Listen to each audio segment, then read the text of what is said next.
Your husbands aren't going to tolerate this. You're going to call the king. He's going to bring his soldiers. We're going to have a lot of trouble. So, oh, no, we're not afraid of that. You have powerful arms, and they've taken all our fear away.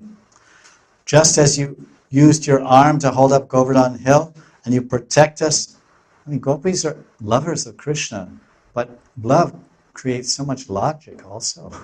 The gopis, although usually they say love is blind. Blind means you can't see, you can't think. And that's also true. You can't see, you can't think. But they haven't lost the power of logic. They say, wait a minute. We're not speaking blindly. We're not just enamored. We're not enamored and captivated by your beautiful Dandabhujam, pillar-like, strong, powerful, serpentine arms. But we know that we have good reason to say Datta Abhayam. We have good reason to say we're fearless.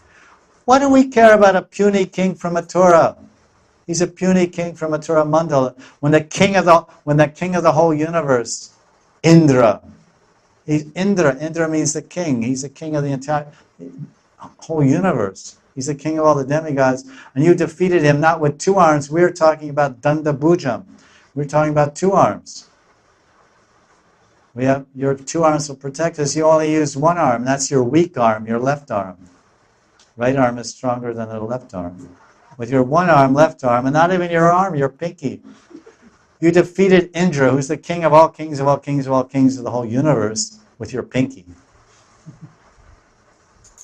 And I was supposed to be afraid of Abhimanyu? I'm supposed to be afraid of Govardhan Mala?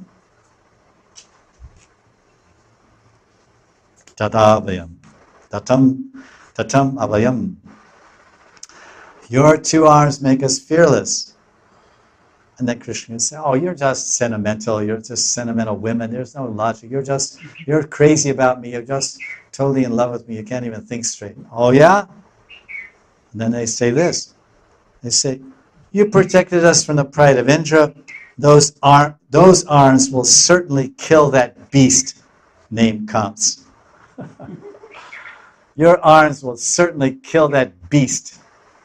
It means Pashu, animal, beast. Named Kans. Give it to them, Sakis. He's a beast, no doubt. So then Vishwanath comes out of the Leela and says, in this way, the gopis' Shringar Ras is nourished by a hint of Virya Ras, chivalry.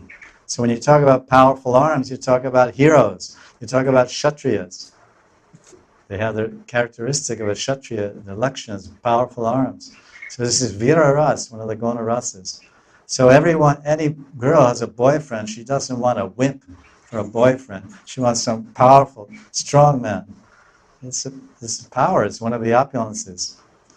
This physical power and wealth and beauty and renunciation and knowledge. These are different bhagyas or sampat, wealth. So there's so many discussions about the Vira Ras. So here they're Madhur Rati, they're Shringar Rati, intimate, wonderful, amorous love for Krishna is being mixed with my boyfriend's tough. He can lift 100 kilos. And so a girl will be proud, my boyfriend's strong. My boyfriend, I'll go anywhere. If anybody comes, boom. I'm fearless when I'm with my boyfriend. So this is hinted at here. It's not hinted, it's very obvious. Vira Ras.